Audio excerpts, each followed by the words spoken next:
What's up, boys and girls? How are you? Welcome into our NBA live stream here on the Betting Pros YouTube channel. He is Terrell Furman. I'm Matt Perrault. I apologize for being a little bit late. You might hear the chirping. We're trying to fix the smoke detectors that are in my house. I learned today, Terrell, that these things were installed in my house in 2004. They're 21-year-old smoke detectors, and they finally all went. So if you hear people working in the background, that's why we're a bit late today. I apologize. We got a bunch of games to get to on the program coming up here for today. But before we get to the games and all the breakdown, have you guys entered the Betting Pros NBA playoff prop contest? If you have not done so, do so now. It is live, it is free, and it runs through the entire postseason. You can make player prop picks and compete for signed NBA jerseys like a Sean Kemp jersey. Round one, though, they're going to pick a winner on that. Round two, round three, and the grand prize is a signed Allen Iverson jersey. Enter now, bettingpros.com/playoffs to be a part of that. It is free, and you're on the app as well, on the Betting Pros app. Terrell, how are you? I haven't seen you in a bit. How are things going for you with this NBA postseason? Yeah, I'm good. I'm well. I wonder how many years you're supposed to change your smoke detector. I know the batteries, but like the actual detector, I wonder how long that's good. 21 years is a long time. I'm 48. Yeah, So that feels like a very long time. So I don't know. I don't know. I wonder how long those things are really good for. But hey, it was great. I mean, after last night, we only get to cheer for so many things. Only but so many. So you gotta take the wins when they come. And oh man, I cheered. It was great. Those Knicks. What? I quit on that game multiple times in the game, and the last time that I quit on the game was actually at regulation. When Brunson missed the shot at the end of regulation, I said, "Yep, it's over. They lost. Nope, don't even want to watch this no more." Wow. Thank you for a gift that I didn't know I was getting. Thank you. Are you a Knicks fan? I never asked you this. Are you a Knicks fan? I mean, one with common sense, like one that can admit that this team's not going anywhere, especially Thibodeau. But like, I do enjoy them, and I do refuse to let them push me any closer to the grave that the Giants have already sent me to. Okay, so you're realistically, you're not winning the series, right? Yeah, like I feel good now. If they somehow pull the impossible and win the series, you'll never hear the end of it. But yeah, like, come on, Boston's the better team. Yeah, they're not winning this series. You can do a parlay if you want. It's plus 188. It's OKC, Cleveland, in Boston. 3-leg money line parlay for winning the series, all three of those teams. But Cleveland would be the one team that would worry me on that. I don't think OKC is going to lose the series to Denver, even though Denver does have championship pedigree. And I don't think it was fair to put Denver and the Knicks in the same category in terms of the price. I thought that was outrageous to have it be minus 820 on OKC and minus 900 on Boston. I got the Boston price, did not understand the OKC price, just given that Jokic is Jokic and he went for 44, 22, and 6 last night, which is ridiculous. So I still think Denver is going to have something to say to the Thunder, and the kids who have never done it before have to go prove that they can beat a championship caliber team. Boston's already done it before. So them blowing game one happened a bunch last year, and we've seen them blow 20-point leads, way too much. This has been the knock on both Tatum and Brown. They don't have a killer instinct. They let teams back in, and when you miss 45 threes and lose by 3, you have a lot to build on, and they will not shoot that poorly ever again. So, it's a historical type of night. Tonight, do we know yet about Hunter, about Garland, and about Mobley? Has that come out yet? I know they're all game time decisions, but have you seen anything that says they're going to play, yes or no? Nope. Right before we came on, another alert came out and said they're still questionable, and that's why I still haven't placed a bet in this one. I need to know what's going on in that cap side of ball, not just for the side, but even for the player props. This makes me decide who I want to play and how I want to play them. If you're telling me all those guys are out, Ty Jerome is way more valuable to me right now. A guy like Sam Merrill is a little bit more valuable to me right now if you're telling me all those guys are out, because I think even if they're out, Cleveland is going to do everything they can to throw the kitchen sink at the Pacers. Whether it succeeds or not, they are going to do everything they can to throw the kitchen sink defensively. They're going to go do everything they can to try to put points on the board. That's going to require a lot of Ty Jerome. And I know there was a lot of criticisms about how many shots Ty Jerome and Donovan Mitchell took in that last game. But at the end of the day, they did what they had to do to try to survive. And this is basically going to be a game of survival if you're telling me all three of those guys are out. Really, really tough time for the Cavs to be going through these injuries. So the number opened up at 9.5 at some places. And there was one book that was at 10 that opened up here for Cleveland, Indiana. This number's down to 7. It is cratered. I have 9. I have +9. I bet it last night. So to me, the line tells the story in this game. We're looking at least 2, if not all 3 of those players being out. I'm going to say that Garland probably is not going to play with the toe injury. That seems to be the most likely scenario just because he hasn't played in 3 games. And so him coming back would be somewhat surprising just because we would have heard. And they had a layoff. Like, you had a long layoff in between the second game and the third game, and you still didn't make it back. So it just feels like there's something very big there, and we need to be concerned. So I'm with you on that. So Hunter has the thumb injury. He dislocated the thumb in the fourth quarter of game 1. He popped it back into place during the game. So there could be a precautionary thing going on. I thought Mobley could play because a turned ankle is never easy. It sucks to sprain your ankle, but they can tape that up and tend to shoot that up, and you can kind of grit through it and go and play. So maybe they're going to side on we hope to play beyond the second round, and we have to make sure that Evan Mobley is healthy because we're not beating Boston without Evan Mobley. So maybe that's why they're going to sit him down. But if I had to pick of the 3 players that are questionable to play for Cleveland, it would be Evan Mobley here tonight. Doesn't change my bet. The Cavaliers are 3-0 this year in Cleveland. The Pacers are 3-0 this year in Cleveland. The Pacers, the way the 3 games went were the upsets. Like Boston led by 20 and then couldn't hit the broadside of a barn and let the Knicks back in. OKC was down by 10 points with 5 minutes to play. They were dead. And then the 3-point foul game came into play, and that really burned OKC because the 2 missed free throws at the end of the game by Chet Holmgren allowed that 3-pointer to go for Gordon. The difference is the Pacers led the whole damn game. Like the Pacers were the better team in game number 1 against Cleveland. Donovan Mitchell shot horribly from behind the arc in game number 1. I think the Pacers can win this game, Terrell. I think if they play the same style and hit the same shots they hit in game 1, I think they win game 2. Can they win game 2 in your mind? I think I was more questionable about it earlier this morning, but as we get closer to game time, I've come up to this is probably going to be when the Pacers let down. This feels like a Pacers letdown spot. It really does. Like the attitude of this Pacers team and how they just carry themselves over the course of the season, especially in the media about other teams, is, hey, when you give us no shot, when nobody is even looking our way, we're going to come out there, we're going to punch you in the mouth, we're going to play great basketball. And that's what they did in game 1. And now they got that win. Now there's 3 players potentially down for the Cavs, and everybody's talking about, wow, the Cavs might find themselves down another game here and put themselves in a really bad spot.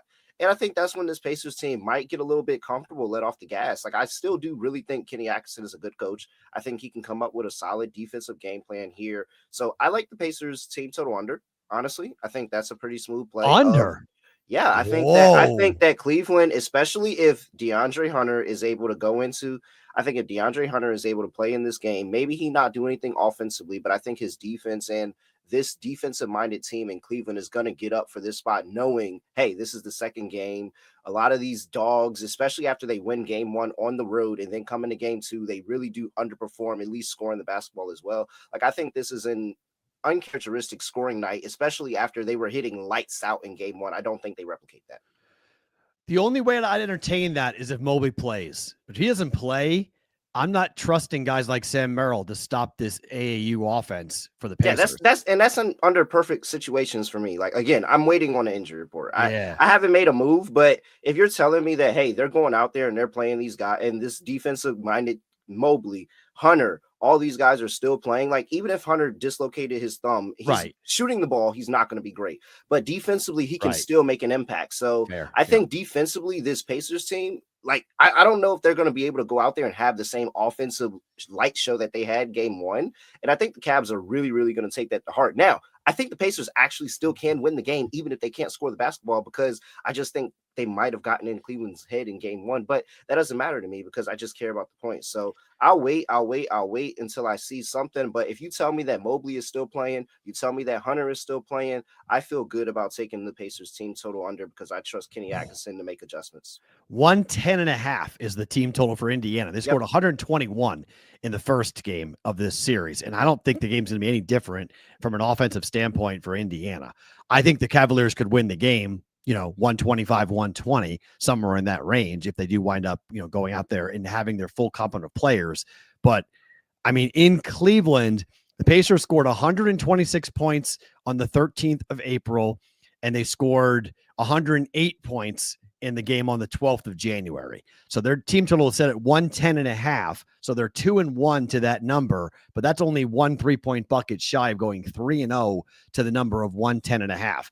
If Mobley's not playing, and the number tells me that he's not, I mean, this is 7. We could see 6.5, but by the time this game winds up tipping off, all of the money is coming in here on Indiana, which leads me to believe, on Indiana taking the points, which leads me to believe that the pros know something about the injury report as to who is playing and who is not.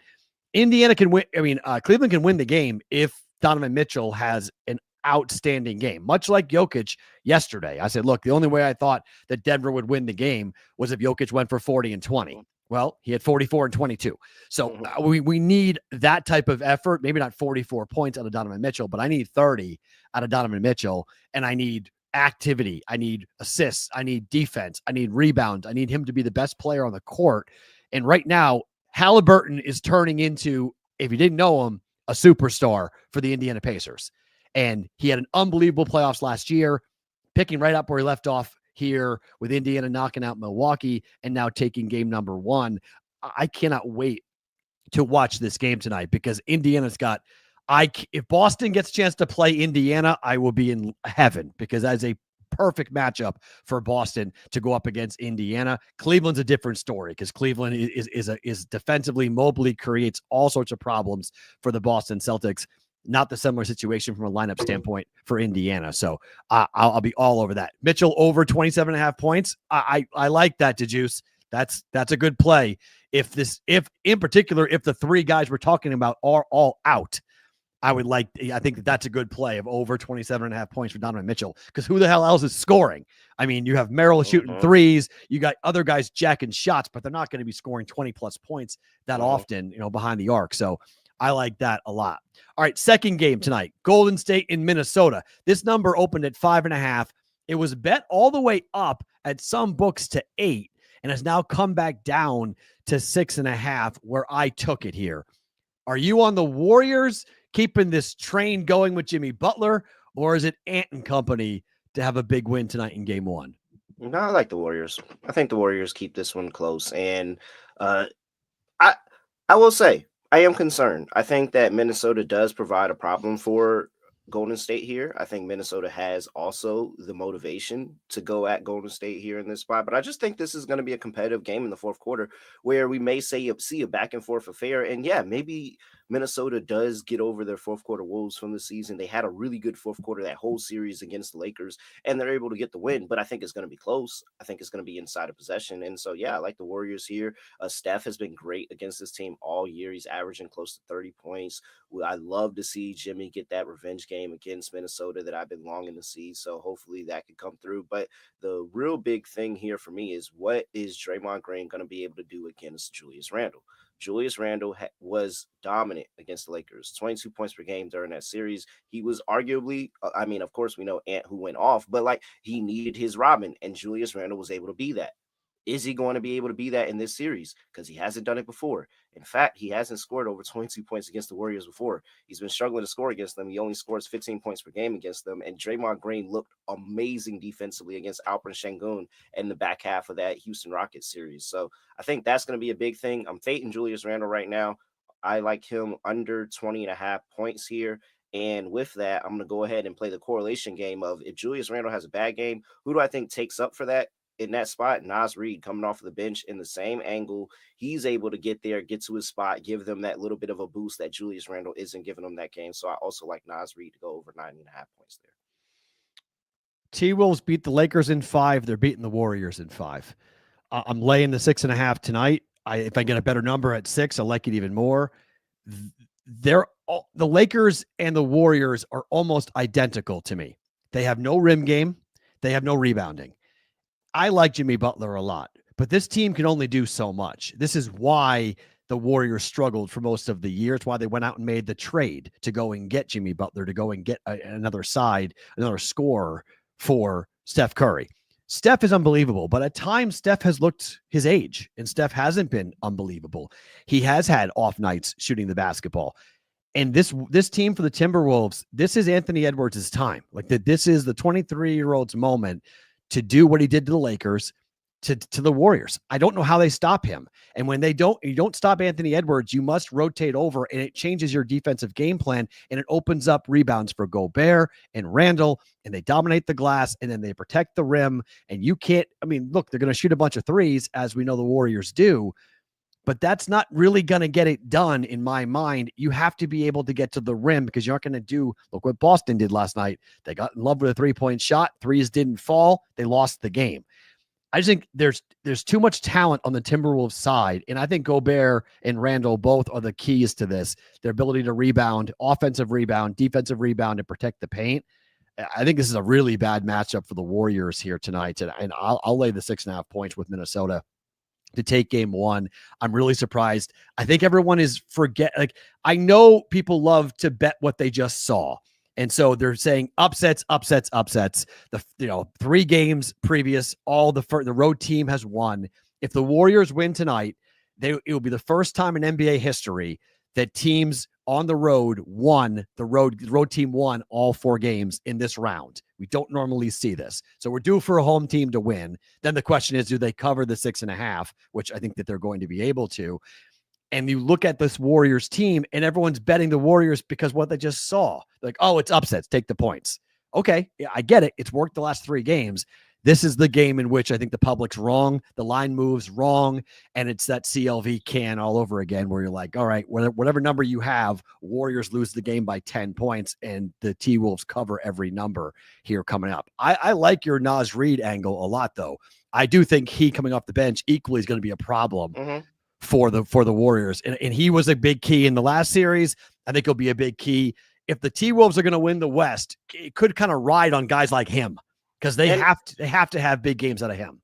And I think it'll be effort. And I think the difference between the Lakers and the Warriors, you talked about the size, is the Lakers admit that they're small. The Warriors don't admit that they're small. The Warriors were a top 5 offensive rebounding team, despite being one of the smallest teams in the league. So despite not having the size, they were out rebounding teams who were way bigger than them. So that's where I see the Warriors getting up in this series. Rudy Gobert's there. Okay, well, we play Rudy Gobert all the time, man. Look at the guy that we got on our team. We're not afraid of Rudy Gobert, despite how big he is. So I think Kevon Looney is actually also really interesting, and I think he's going to play more. I think we'll see what Kerr does this series. I mean, they won't play him. I'm interested to see what Kerr does this series, because I think this is a series. So I went ahead and put a bet in on Looney. I got Looney at 3.5 rebounds. It's a little bit juice, but I think that, hey, if Steve Kerr is ever willing to push the mold here, it's got to be to play Looney in this series, because Looney can have a great series. He can play off the ball. He can do pick and roll. He can do everything. He can also be that deterrent. So I'm very, very interested to see how this goes, because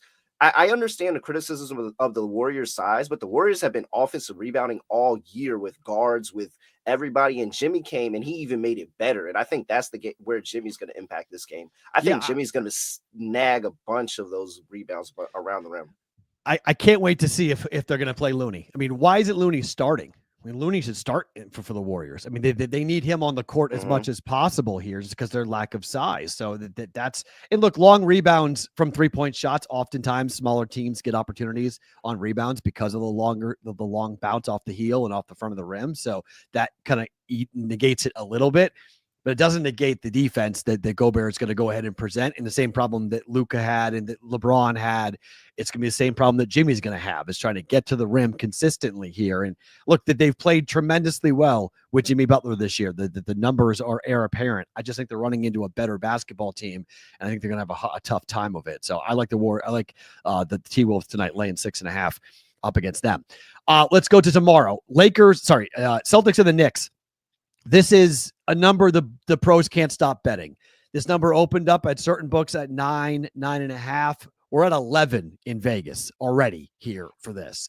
Everyone's expecting a much different night for Boston. For those of you in the chat who are asking, the answer is yes. You are going to bet the Boston Celtics team total over 56.5 or over 57.5. 100% bet it now.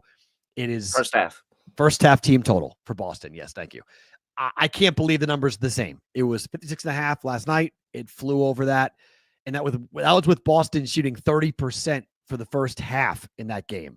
They're not going to shoot that poorly again at home. And they've already hung a 74 spot on the Knicks at home in the first half this season. It could be a similar type of game here in game number 2 in the first half.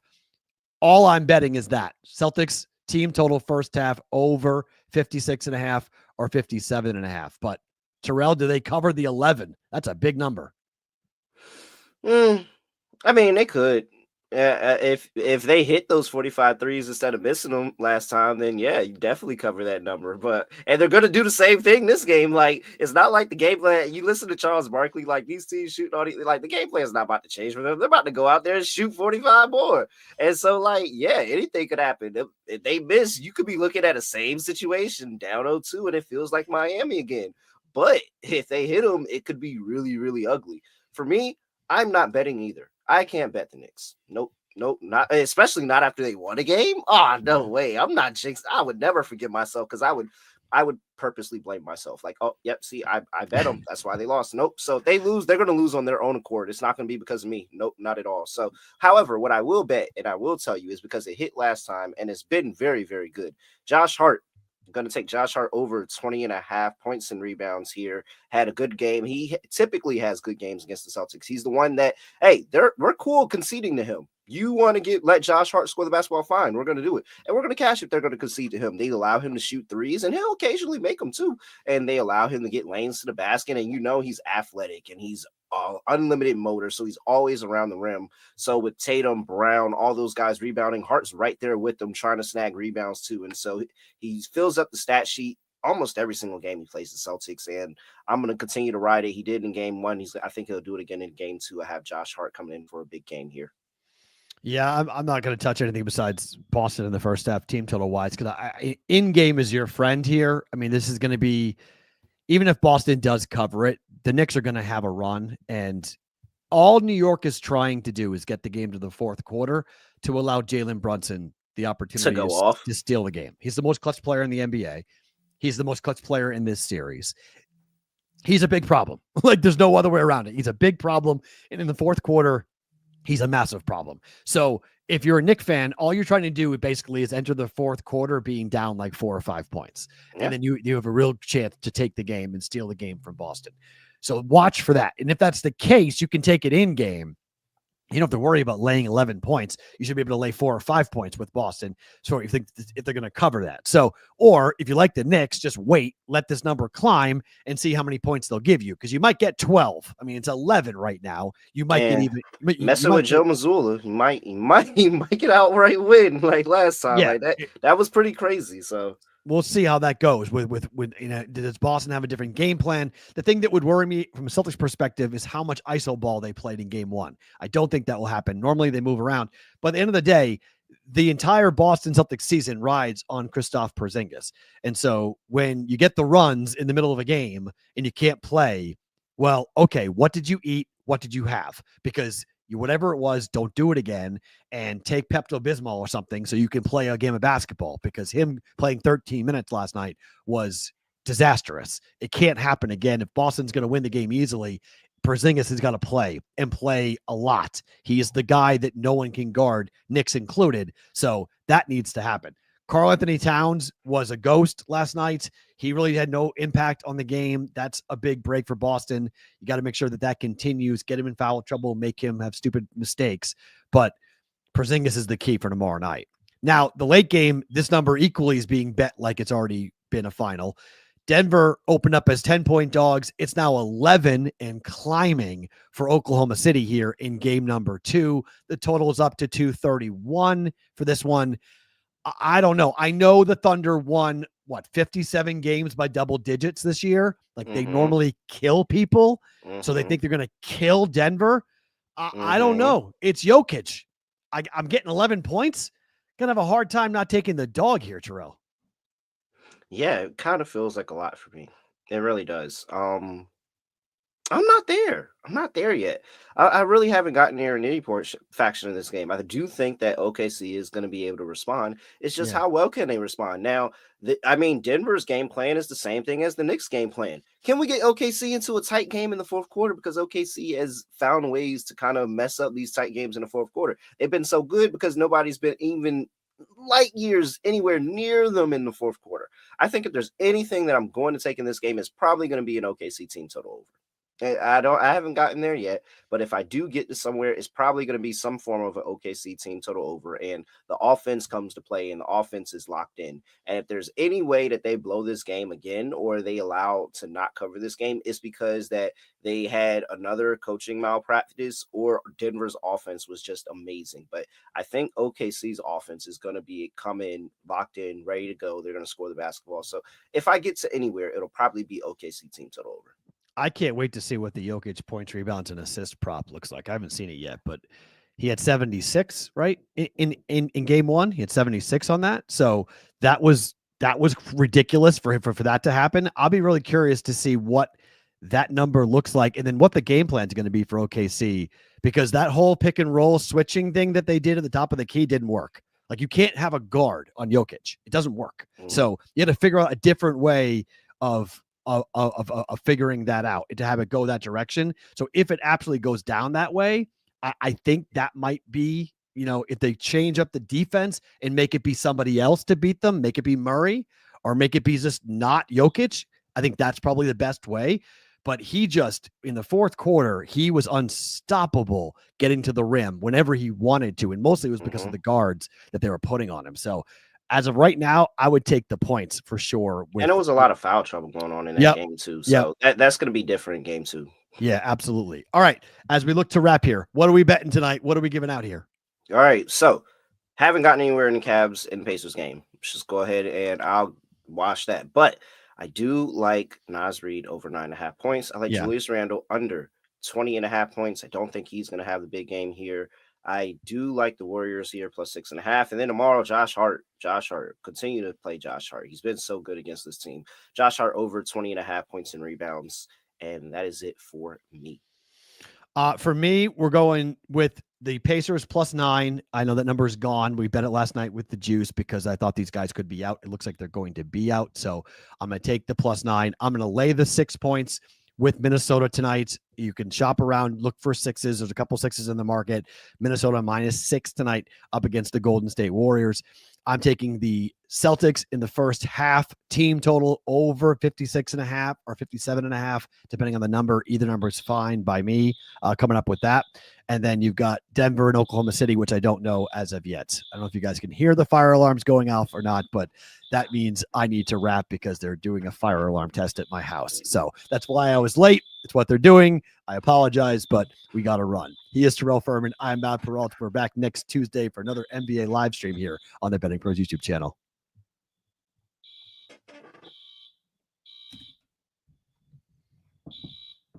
Oh, you got to save this sound.